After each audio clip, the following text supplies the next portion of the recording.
There's a heartbreaking story coming out of Miami. A bridge collapsed a few days ago, killing 6 people. This happens in the U.S. every few years now, a bridge collapse. And in this instance, it was actually a new bridge. It was a new bridge. It was a walking bridge. It wasn't a bridge for, cars to go over. It was a walking bridge. And the whole idea of these bridges is that they're supposed to be safer, and they're supposed to be relatively easy to put in place. You don't have to stop traffic to put them in place. It was a private company, by the way. Private company put this bridge up, and take a look at what we knew a few days before it happened.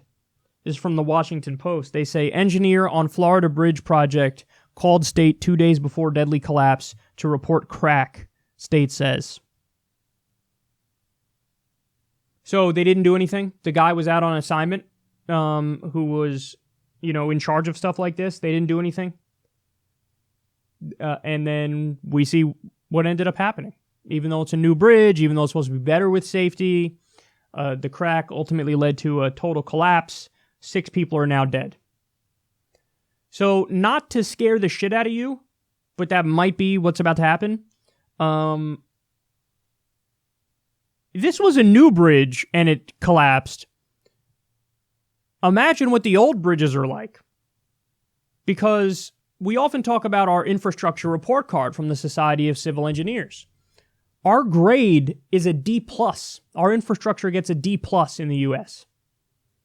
Now, if I was president, I would fight to get a giant infrastructure deal, a new deal, and I would try to make our infrastructure number 1 in the world. I want to go from a D+ to an A+.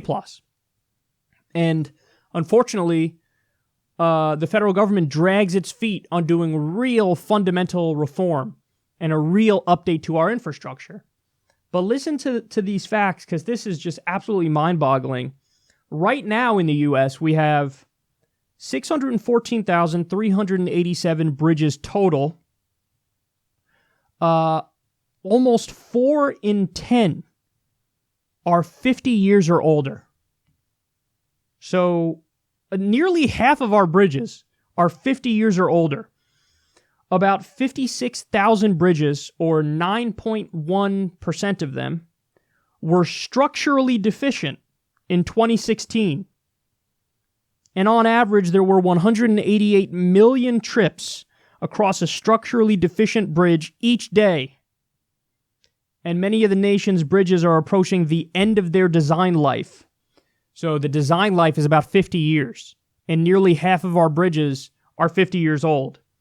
The most recent estimate puts the nation's backlog of bridge rehabilitation needs at $123 billion. That's not even that much, relatively speaking. We spend $100 billion a year on our 900 military bases around the world. It would cost $123 billion to just update and fix and have all of our bridges in tip-top shape. And again, every few years, there's a bridge collapse in the U.S. This one was a new bridge. It was a walking bridge, so it's not really the same.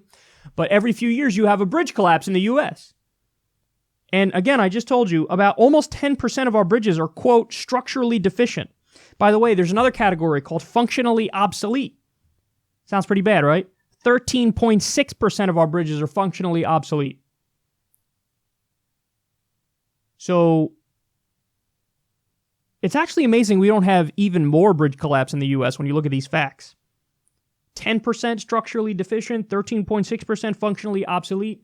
Nearly half of our bridges are reaching the end of their usable life. So this is an issue that shouldn't be a difficult issue. This should be a bipartisan issue where everybody's like, okay, yeah, let's fix our infrastructure and don't do the bullshit where we send it to private companies. This company where this bridge collapsed was a private company. Let's do it the right way. Let's do a New Deal style. Let's do a new deal.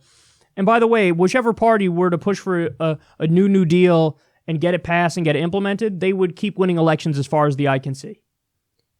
Because FDR did a New Deal, and he was so popular that the Republicans came up with term limits after he died to try to stop a president from getting reelected as much as he did. He got reelected 4 times, FDR. So if you actually want to win and if you actually care about the country, we know what the answers are.